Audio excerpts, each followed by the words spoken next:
சிங்கம் ஒரு சிங்கம் எப்போ எதுலயும் பெக்யூலியர் தான்.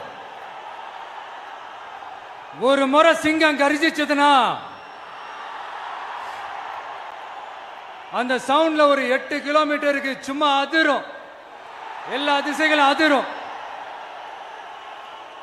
அப்படிப்பட்ட அந்த சிங்கம் வேட்டைக்கு மட்டும்தான் வெளியில வரும், வேடிக்கை பார்க்கறதுக்கெல்லாம் வெளியில வராது.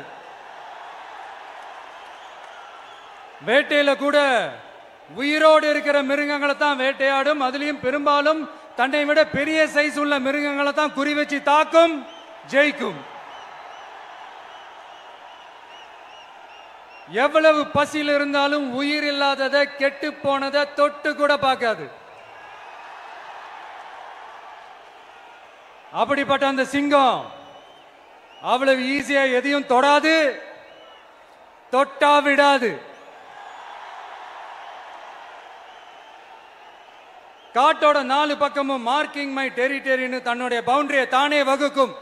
அப்படிதான் அந்த காட்டையை தன்னோட கண்ட்ரோல்ல வச்சிருக்கும். சிங்கத்துக்கு கூட்டத்தோட இருக்கிறதுக்கும் தெரியும், தனியா இருக்கிறதுக்கும் தெரியும். அப்படியே தனியா வரணும்னு நினைச்சாலும் அஞ்சாம அலட்டிக்காம சும்மா கெத்தா தனியா வந்து அத்தனை பேருக்கும் தண்ணி காட்டும். எப்போ எதிலையும் தன்னோட தனித்தன்மையை இழக்கவே இழக்காது. Yes, a lion is always a lion.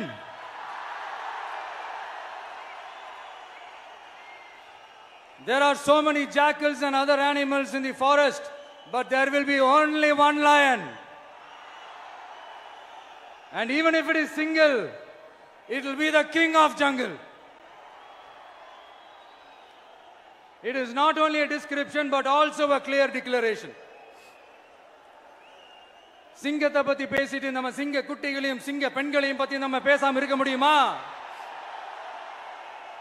அவங்களை எப்படி நான் மறப்பேன்? அவங்க தான் என்னுடைய உயிராச்சே, என் நெஞ்சில் குடியிருக்கும்.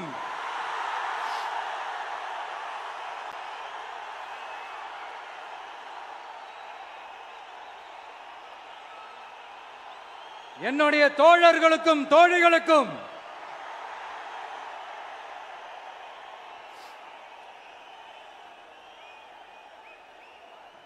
நேர்ல வர முடியாத சூழல்ல வீட்டில இருந்துகிட்டே நம்மளோட இந்த மாநாட்டில் நேரலை வாயிலாக கலந்துகிட்டு இருக்கிற என்னுடைய அம்மாக்கள், அக்கா தங்கைகள், அண்ணன் தம்பிகள், நண்பர்கள் அனைவருக்கும் என்னோட உயிர் வணக்கம்.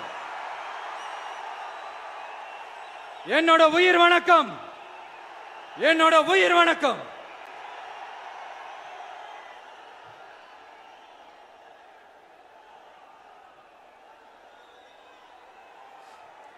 வீரம் விளையும் மாமதுரை மண்ணை வணங்குகிறேன். இந்த மதுரைனாலே உடனே ஞாபகத்துக்கு வரது சீறி பாஞ்சி துள்ளி குதிக்கிற யாருக்கும் அடங்காத காளைகள் விளையாடுற அலங்காநல்லூர் ஜல்லிக்கட்டு தான். நம்ம வைகை ஆறுதான் அழகர் ஆத்துல இறங்குற வைபவம். மதுரை மீனாட்சி அம்மன் இந்த மண்ணோட உண்மையான குணம், உணர்வு பூர்வமான மண் இது. அது மட்டும் இல்ல, இந்த மண்ணில் வாழ்ற மக்களும் அப்படித்தான் உணர்வு பூர்வமான ஆளுங்க. நான் இந்த மண்ணில் கால் எடுத்து வச்ச உடனே ஒரே ஒருத்தரை பத்தி தான் மனசுக்குள்ள ஓடிக்கிட்டே இருந்தது. அவர் யாருன்னு உங்களுக்கும் தெரிஞ்சிருக்கும். சினிமானாலும் சரி, அரசியல்னாலும் சரி, நமக்கு ரொம்ப ரொம்ப பிடிச்சது புரட்சி தலைவர் எம்ஜிஆர் அவர்கள் தான். அவரோட பழகிறதுக்கு எனக்கு வாய்ப்பு கிடைக்கல. ஆனா அவரை மாதிரியே குணம் கொண்ட என்னுடைய அண்ணன் புரட்சி கலைஞர் கேப்டன் விஜயகாந்த் அவர்களோட பழகிறதுக்கு எனக்கு நிறையவே வாய்ப்பு கிடைச்சது. அவரும் இந்த மதுரை மண்ணை சேர்ந்தவர் தானே, அவரை மறக்க முடியுமா? தமிழ்நாட்டு மக்கள் உணர்வுபூர்வமா உண்மையா நம்ம பக்கத்திலே நிக்கிறவங்க, அதுக்கு ஒரு மிகப்பெரிய அடையாளம் தான் இந்த மதுரை மண். நம்ம தமிழக வெற்றி கழகம் கையில் எடுத்திருக்கிற அரசியலும் அப்படித்தான். உண்மையான அரசியல், உணர்வு பூர்வமான அரசியல், நல்ல அரசியல், நல்லவங்களுக்கான அரசியல், நாட்டு மக்களுக்கான அரசியல், நல்லது மட்டுமே செய்கிற அரசியல்.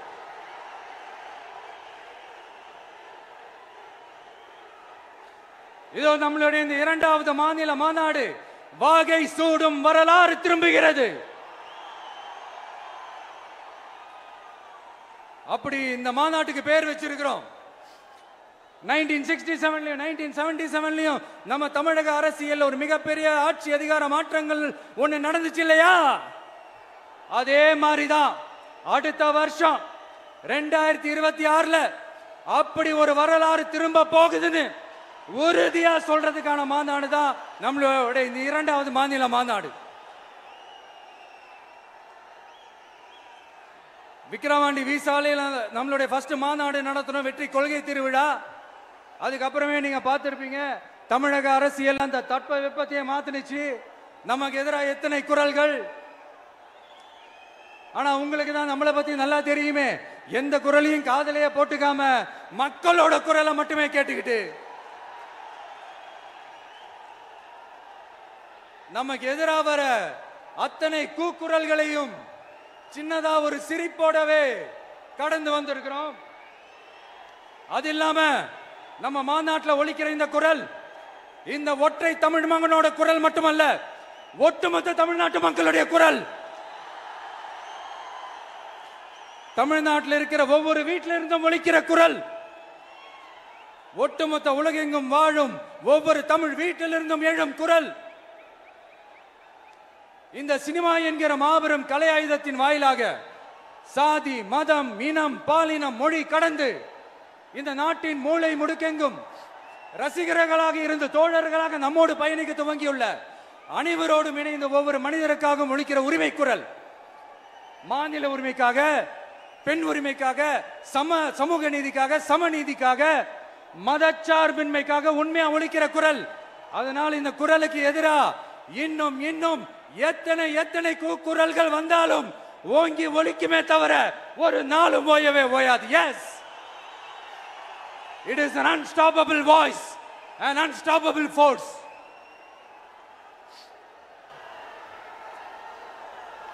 நம்ம அரசியலுக்கு வர்றதுக்கு முன்னாடி அட இவரெல்லாம் வர மாட்டாரியா, அவரே வரல, இவரே வரல, இவருங்க வர போறாரு அப்படின்ட்டு நிறைய பேர் ஜோசியம் சொன்னாங்க. அப்புறம் நம்ம கட்சியினுடைய பேர் அறிவிச்சதுக்கு அப்புறம் பேரு தானே அறிவிச்சிருக்கிறாரு, மக்கள் கிட்ட பேர் வாங்கணும்ல, அதெல்லாம் முடியாதுன்னாங்க. அப்புறம் ரொம்ப முக்கியமா மாநாடுலாம் எவ்வளவு பெரிய விஷயம், அதெல்லாம் இவர் ஒத்தால எப்படி பண்ண முடியும், சும்மா பக்கத்துல புசியானதை வச்சுக்கிட்டு மாநாடுல எப்படி நடத்தி காட்ட முடியும், அதெல்லாம் அவங்களால முடியாது. அப்புறம் மழை பெஞ்சு எல்லாத்தையும் எடுத்துரும். ஏன் என் கூட இருக்கிறவங்களே கூட தான் சொன்னாங்க. அதுக்கப்புறம் என்ன நடந்துச்சுன்னு உங்க எல்லாருக்குமே தெரியும். இப்ப புதுசா ஒண்ணு சொல்ல ஆரம்பிச்சிருக்கிறாங்க. அது என்னடானா, ஆட்சியை பிடிக்கிறதெல்லாம் அவ்வளவு ஈஸி இல்லை இல்லையா. இப்ப அதெல்லாம் விட்டாங்க. இப்ப இங்க வந்துட்டாங்க. இவர் நேரா ஷூட்டிங்ல இருந்து வருவாராம், வந்து ஆட்சியை பிடிப்பாராம். அது எப்படி இவராலே முடியும், அவராலேயே முடியல, இவராலேயே முடியல, அவருக்கு அத்தனை வருஷம் ஆச்சு, இவராலே எப்படி முடியும் ஒரு பக்கம். இன்னொரு பக்கம் கூட்டம்லாம் ஓகே தான், அது எப்படி ஓட்டா மாறும் அப்படின்றது இன்னொரு பக்கம். இப்படி கதை, திரைக்கதை, வசனம், இயக்கம், பாடல்கள்,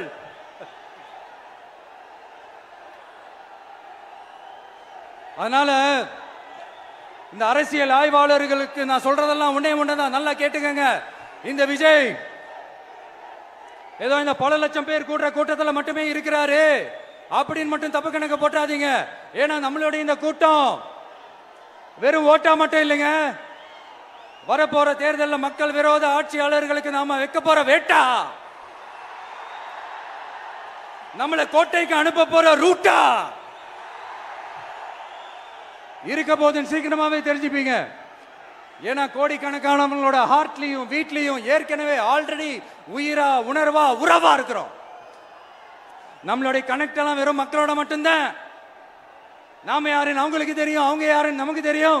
நாமளும் நம்ம மக்களும் எப்படி இருக்கிறோம்னு எதிரிங்களுக்கு நல்லாவே தெரியும். இருந்தாலும் இந்த விஜய் எதுக்குப்பா வந்திருக்கிறாரு, இவர் என்ன புதுசா என்ன திட்டம்லாம் சொல்லிட்டாரு அப்படின்னு வேற நிறைய கேள்விகள். இந்த சொல்றேன் தெரிஞ்சுக்கங்க. பெண் குழந்தைகள், பெண்கள் மற்றும் வயசானவங்களோட பாதுகாப்புல தான் நம்ம பிரையாரிட்டியே. அடுத்து இளைஞர்கள், உழவர்கள், உழைப்பாளர்கள், நெசவாளர்கள், மீனவர்கள், ஆதரவற்ற முதியோர்கள், மாற்றுத்திறனாளிகள், மூன்றாம் பால் இனத்தவர்கள்னு இன்னும் இங்க யாருக்கெல்லாம் கவர்மெண்டோட ஒரு ஸ்பெஷல் அட்டென்ஷன் தேவையோ அவங்க எல்லாருக்குமான ஒரு கவர்மெண்ட் அமைக்கிறது தான் நம்ம இலக்கு. நான் ஏற்கனவே சொன்னதை தான் இங்க நான் திரும்பவும் சொல்றேன். நம்மளுடைய இந்த தமிழக வெற்றி கழகம் ஏதோ அரசியல் ஆதாயத்துக்காக தொடங்கப்பட்ட கட்சியெல்லாம் கிடையாதுங்க. கொள்கை கோட்பாடுகளோடு தந்தை பெரியார், பெருந்தலைவர் காமராஜர், அண்ணல் அம்பேத்கர், வீரமங்க வேலு நாச்சியார், மக்கள் சேவகர் அஞ்சலை அம்மாள், நம்மளுடைய 5 கொள்கை தலைவர்களோட வழிகாட்டுதல்களோடு தொடங்கப்பட்ட கட்சி. நம்ம ஸ்டாண்ட்ல நாம எப்பவுமே ஸ்ட்ராங்கா தாங்க இருக்கிறோம். அதுல எந்த மாற்றத்துக்கோ எந்த சமரசத்துக்கோ துளி கூட இடமில்லை. நம்மளுடைய ஒரே கொள்கை எதிரி பாஜக தான். நம்மளுடைய ஒரே அரசியல் எதிரி திமுக தான். எப்படி? நம்மளுடைய ஒரே கொள்கை எதிரி, நம்மளுடைய ஒரே அரசியல் எதிரி ஏதோ அண்டர் கிரவுண்ட் ஆதாயத்துக்காக டீல் போட்டுக்கிட்டு டீல் பேசிக்கிட்டு இந்த அலையன்ஸ் வச்சுக்கிட்டு இந்த ஊரை ஏமாத்துற கட்சி எல்லாம் நம்ம டிவிக்கே கிடையாதுங்க. யாருக்காகவும் எதுக்காகவும் எந்த பயமும் கிடையாது. மாபெரும் பெண்கள் சக்தி நம்மளோட இருக்கிறாங்க, மாபெரும் இளைஞர்கள் சக்தி நம்மளோட இருக்கிறாங்க, ஒட்டுமொத்த தமிழ்நாட்டு மக்களுடைய சக்தி நம்மளோட நிக்கிறாங்க. அப்படி இருக்கும்போது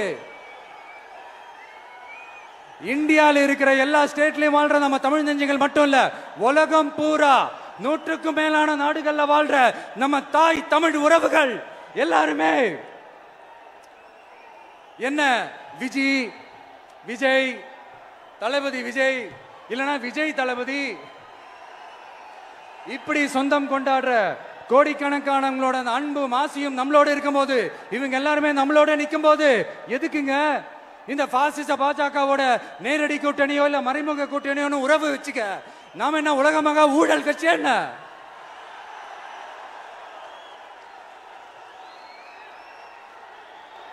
நம்மளை பத்தி சின்னதா ஒரு உண்மை ஒண்ணு சொல்லலாமா? என்னடா இவர் வாயால இப்படி சொல்றாருன்ட்டு யாரும் தவறா நினைச்சுக்க வேணாம். ஏன்னா இது ஒரு விதத்துல ஒரு ஃபேக்டும் கூட. அதனாலதான் நான் சொல்லணும்னு ஆசைப்படுறேன். நம்ம யார் தெரியும்ல? நாம எல்லாருமே சொல்றேன். நாம யார் தெரியும்ல? இந்தியாவின் மாபெரும் மக்கள் சக்தி கொண்ட ஒரு மகத்தான வெகுஜன மக்கள் படை.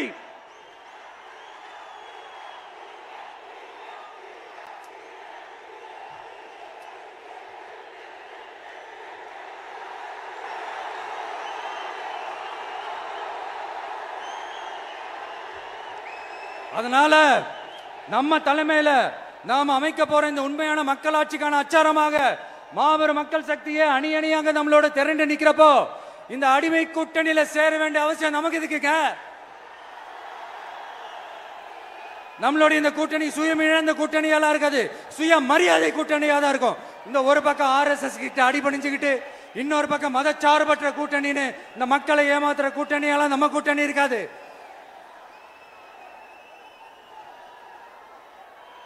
நான் இப்பவும் சொல்றேன், நம்மளை நம்பி வர்றவங்களுக்கு ஆட்சியிலும் அதிகாரத்திலும் உறுதியாக பங்களிப்பு செய்யப்படும். உடனே இந்த கேள்விகள்லாம் வரும். அப்ப யாரு கூட்டணி, யாரு வரா, யாரு போறா, இந்த கேள்விகள்லாம் வரும். இந்த கேள்விகளுக்கெல்லாம் ஒரே ஒரு பதில் தான், சஸ்பென்ஸ்ல சஞ்சாரம் செய்யுங்க. ஆனா ஒண்ணு, 2026ல 2 பேருக்கு நடுவுல தான் போட்டியே. ஒன்னு TVK, இன்னொன்னு DMK.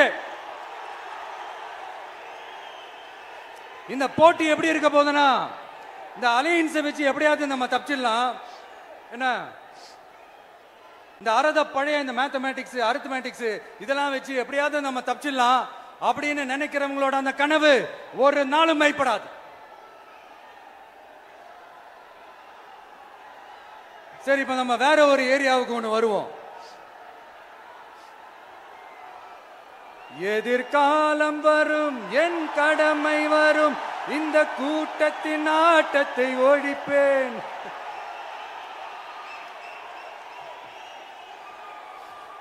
மக்கள் அரசியல் என்ற அந்த சவுக்க கையில் எடுக்கலாமா? யாருக்கு எதிரான தானே கேக்குறீங்க? வேற யாரு? மறைமுக உறவுக்காரர்களான பாசிச பாஜகவும் பாய்சன் திமுகவும் தான்.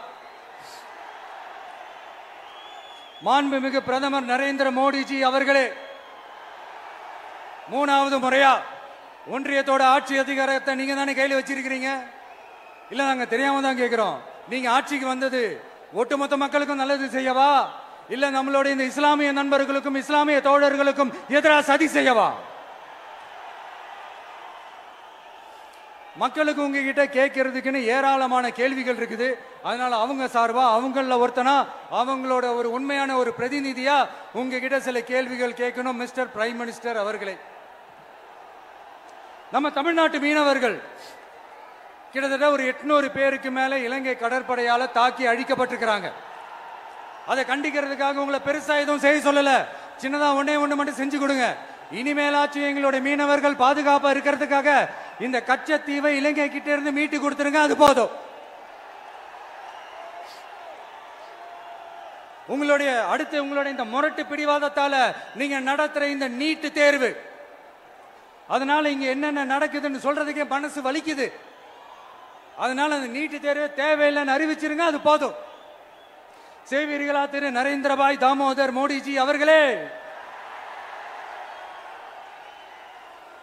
எங்களுக்கு என்னென்ன தேவையோ என்னென்ன நல்லதோ அதெல்லாம் செய்ய மாட்டேங்கிறீங்க.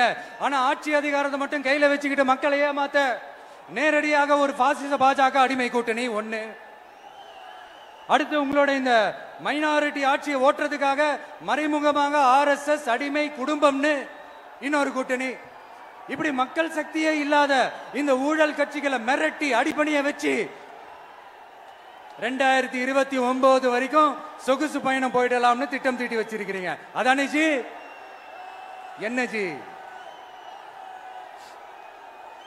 ஒண்ணு மட்டும் சொல்றேன், தெரிஞ்சுக்கங்க.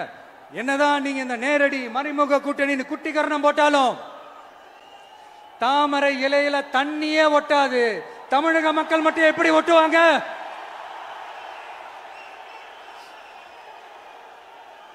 இங்க ஒரு MP சீட்டு கூட தரலன்றதுக்காக தமிழ்நாட்டுக்கும் தமிழ்நாட்டு மக்களுக்கும் எதுவுமே செய்யாம ஓரவஞ்சனை செய்யுது இந்த ஒன்றிய பாஜக அரசு. சங்கம் வச்சு தமிழ் வளர்த்த மண் இந்த மதுரை மண். அதனால இங்க அந்த கீழடியில கிடைச்ச ஆதாரங்களை எல்லாம் மறைச்சிட்டு எங்க நாகரிகத்தையும் எங்க வரலாறையும் அழிக்கிறதுக்காக உள்ளடி வேலை செய்யலாம்னு நினைக்கிறீங்க. தமிழ்நாட்டை தொட்ட என்ன நடக்கும் நீங்க பல உதாரணங்கள் இருக்குது. அதனால இதையெல்லாம் மறைச்சிட்டு எங்க மக்களை ஏமாத்திடலாம்னு மட்டும் நினைக்காதீங்க. மத நல்லிணக்கத்திற்கு பெயர் பெற்ற இந்த மதுரை மண்ணிலிருந்து சொல்றேன், உங்க எண்ணம் எல்லாம் ஒரு நாளும் ஈடேறாது.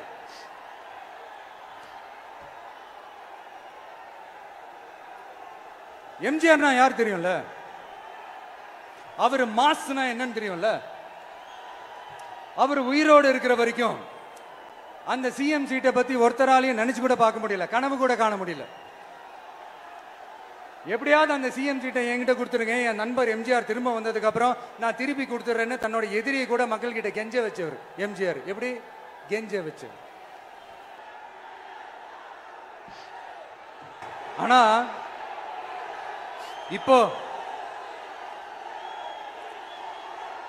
அவர் ஆரம்பிச்ச அந்த கட்சியை, எம்ஜிஆர் அவர்கள் ஆரம்பிச்ச அந்த கட்சியை கட்டி காக்கிறது யாரு? இன்னைக்கு அந்த கட்சி எப்படி இருக்குது?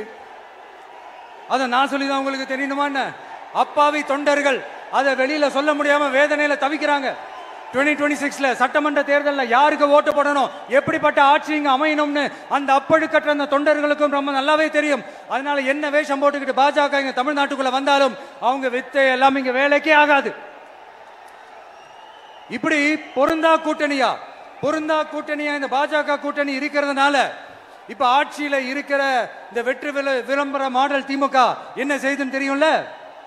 பாஜகவோட உள்ளுக்குள்ள ஒரு உறவை ஒண்ணு வச்சுக்கிட்டு வெளியில எதிர்க்கிற மாதிரி ஒரு டிராமா ஒண்ணு பண்ணிக்கிட்டு, எதிர்கட்சியா இருந்தா போங்க மோடின்னு பலூன் விடுறது, ஆளுங்கட்சியா இருந்தா வாங்க மோடின்னு கொடை பிடிச்சுக்கிட்டு கும்பிடு போடுறது. இது மட்டுமா? ஒரு ரைடுன்னு ஒன்று வந்துட்டா போதும், இது வரைக்கும் போகவே போகாத ஒரு மீட்டிங், அதை காரணம் காட்டி டெல்லிக்கு போறது, அங்க ஒரு சீக்கிரட் மீட்டிங் நடத்துறது. நல்லா நோட் பண்ணணும் மக்களே, அந்த மீட்டிங் அப்புறம் இந்த இஷ்யூ அப்படியே காணாம போயிருக்குமே. அதேதான் Stalin uncle, what uncle is very wrong uncle.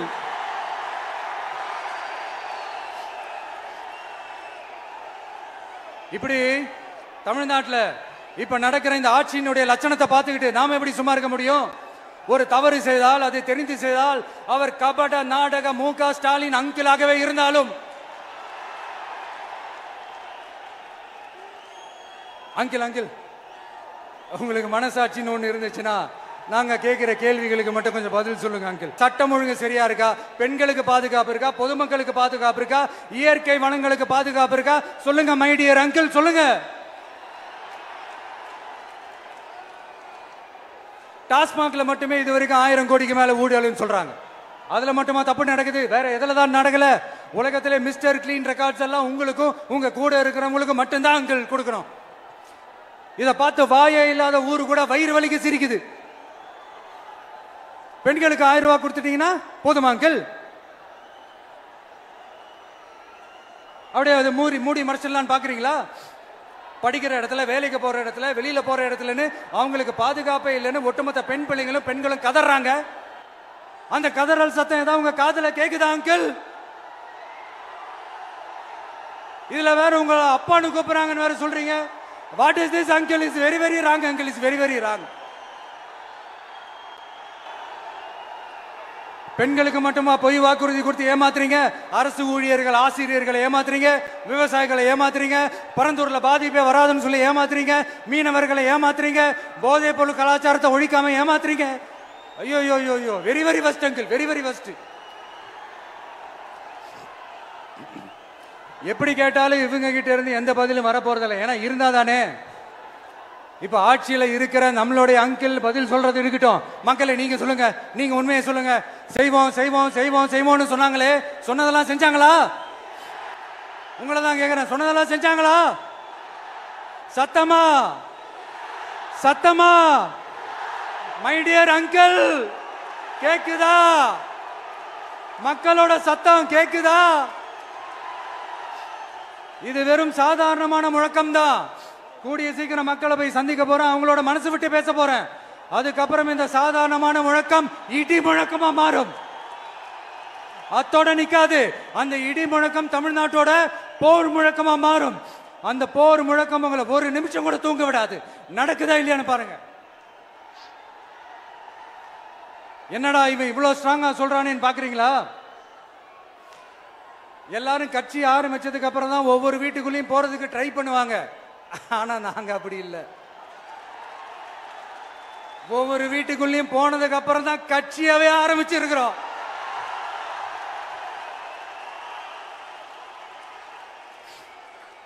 அதனால ஒட்டுமொத்தமா எல்லாருமா சேர்ந்து இந்த திமுக ஆட்சிய, கபட நாடக திமுக ஆட்சிய 2026 தேர்தலில் வீட்டுக்கு அனுப்புறோம். வீட்டுக்கு அனுப்புறோம். என்ன நண்பா, சரிதானே?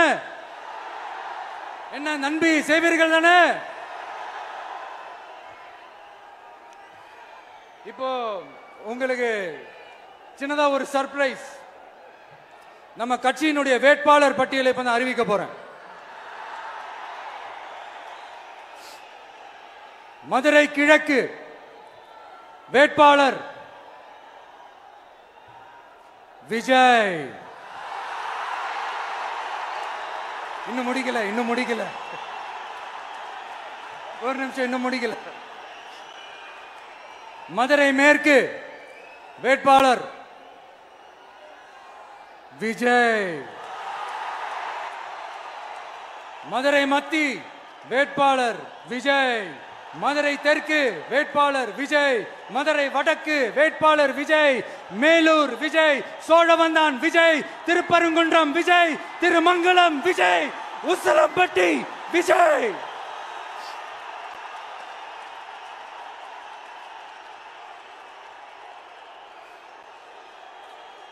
என்னடா எல்லா தொகுதியிலையும் ஒரே வேட்பாளர்னு பாக்குறீங்களா? 234 தொகுதியிலையும் இந்த விஜய் தான். அதாவது உங்க விஜய் தான் உங்க சின்னம். இன்னும் சிம்பிளா சொல்லணும்னா, உங்க வீட்டில் இருக்கிற ஒருத்தர் தான் வேட்பாளரா நிக்க போறாங்க. அந்த வேட்பாளரும் நானும் வேறு வேறு இல்லை. நீங்க அவருக்கு ஓட்டு போட்டீங்கன்னா எனக்கு ஓட்டு போட்ட மாதிரி.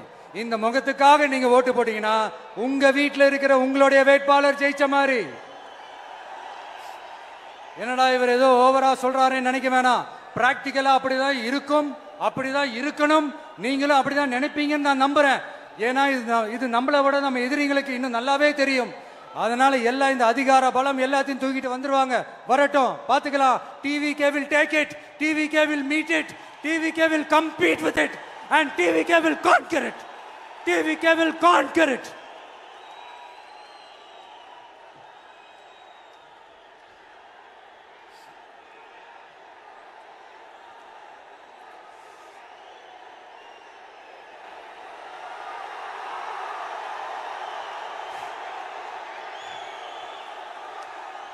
இந்த நேரத்தில் நம்ம மனசுல இருக்கிறத மக்கள் கிட்ட சொல்லி ஆகணும்.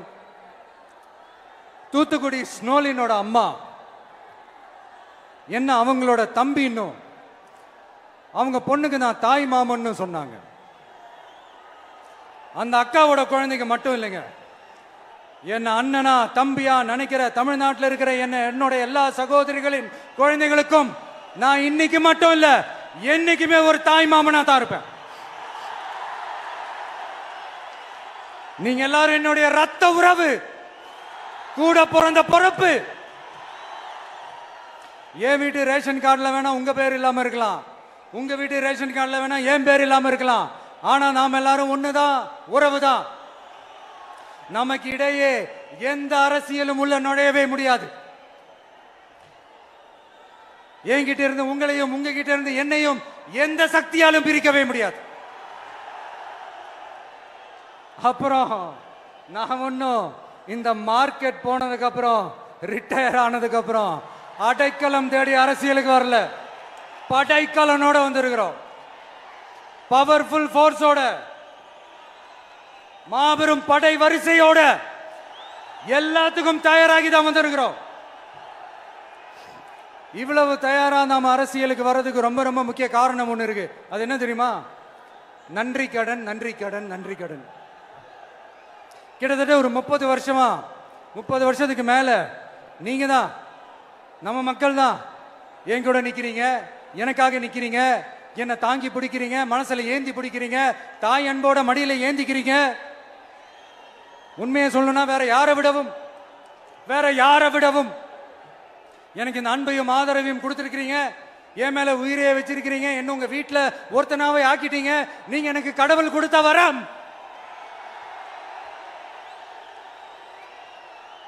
உலகம் பூரா நமக்காக நம்ம கூட நிக்கிற நம்ம மக்களை நான் எப்படி மறப்பேன்?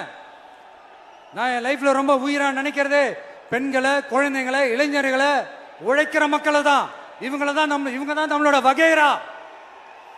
இதை பார்த்துதான் நம்மளோட எதிரிகளுக்கு பத்தி எரியுது. அதுக்காக நாம் என்ன செய்ய முடியும்?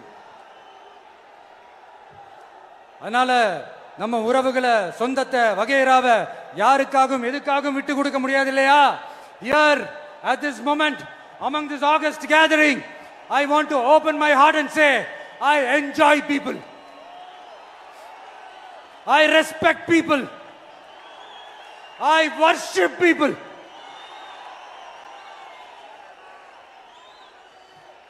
சரிப்பா, இவ்வளவு செஞ்ச நம்ம மக்களுக்கு நன்றி கடனா உன்னால முழுமையா செலுத்த முடியுமான்னு கேட்டா சத்தியமா சொல்றேன், என்னால முடியாதுதான்.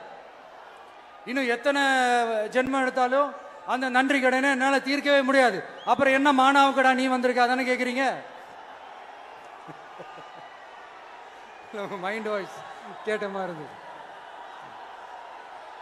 வாழ்நாள் முழுக்க நம்ம மக்களுக்காக ஆதரவா துணையா நிக்கிறத தவிர, அவங்களுக்காக உழைக்கிறத தவிர எனக்கு வேற எந்த எண்ணமும் இல்லை. எனக்கு இப்ப வேற வேலையும் இல்லை. இனிமே எனக்கு இதுதான் என் வேலையே, என் கடன். இனி என் மக்களுக்கு பணி செய்து கிடப்பதே. இப்படியா ஹார்ட் டு ஹார்ட் யதார்த்தமா பேசிய பழகிட்டோம். இதுக்கு மேலேயும் எனக்கும் மக்களுக்கும் இடையே இருக்கிற அந்த உறவை பத்தி நான் பேச ஆரம்பிச்சேன்னா ஒரு மாதிரி எமோஷனல் ஆயிடுவேன். அப்புறம் அதை கண்ட்ரோல் பண்றது ரொம்ப கஷ்டம். அதனால என்ன மனசார நேசிக்கிற நம்ம மக்களுக்கு ஒண்ணு சொல்றேன். இந்த விஜய் உங்க விஜய், உங்களுக்கான விஜய், உங்களுக்காக மட்டுமே இருக்கிற விஜய். உங்க கூட நிக்க, உங்களுக்காக நிக்க, உண்மையா நிக்க, உணர்வோட நிக்க, உறுதியா நிக்க, உங்க கூட பேச, உங்களுக்காக பேச, உண்மையா பேச, உணர்வோட பேச, உறுதியா பேச, உங்களுக்காக சேவை செய்ய உங்க விஜய் நான் வர.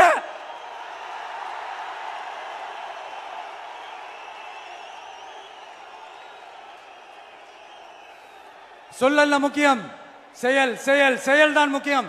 செய்க தான் சும்மா சிறப்பா இருக்கணும். நான் ஆட்சிக்கு வந்தேன்னா சும்மா அது செய்வேன் இது செய்வேன் நல்லது செய்வேன் உருட்டுவேன் புரட்டுவேன் அதெல்லாம் கிடையாது. செய்யறதுக்கு நல்லது செய்யறதுக்கு நல்லது செய்யறதுக்கு மட்டும்தான் இந்த விஜய்.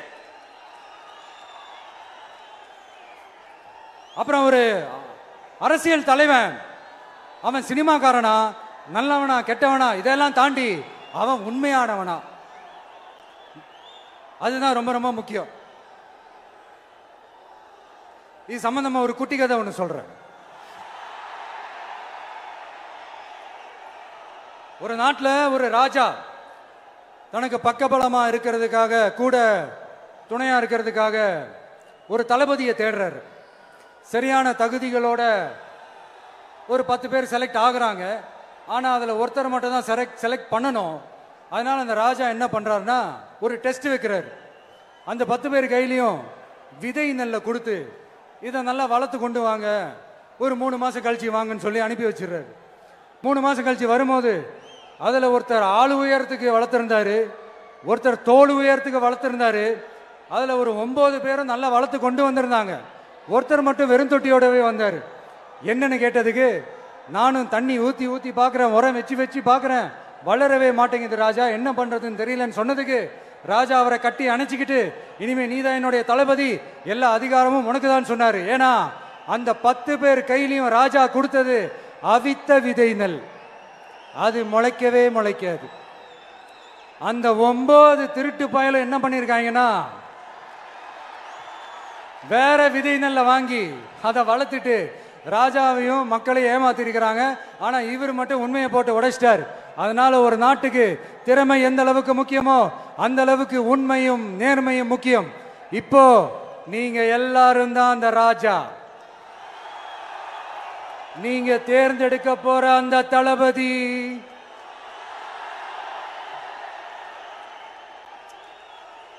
சும்மா சினிமாக்காரன் சினிமாக்காரன் சினிமாக்காரன். அம்பேத்கர் அவர்களை தோக்கடிச்சது சினிமாக்காரன் இல்ல, அரசியல்வாதி. காமராஜர் அவர்களை தோக்கடிச்சது இங்க விருதுநகர் பகுதியில் தோக்கடிச்சது சினிமாக்காரன் இல்ல, இன்னொரு அரசியல்வாதி. இன்னைக்கும் நம்ம கூட வாழ்ந்துட்டு இருக்கிற நல்ல கண்ணு ஐயாவை தோக்கடிச்சது சினிமாக்காரன் இல்ல, அரசியல்வாதி. இப்படிப்பட்ட நல்ல நல்ல தலைவர்களை எதிர்த்து நின்று தோக்கடிக்கணும்னு அந்த எண்ணத்தை உருவாக்குனது சினிமாக்காரன் இல்ல, அரசியல்வாதி. அதனால எல்லா அரசியல்வாதியும் அறிவாளியும் கிடையாது, எல்லா சினிமாக்காரனும் முட்டாளும் கிடையாது. கான்பிடண்டா இருங்க, நல்லதே நடக்கும், வெற்றி நிச்சயம். மீண்டும் சந்திக்கும் வரை நன்றி, வணக்கம்.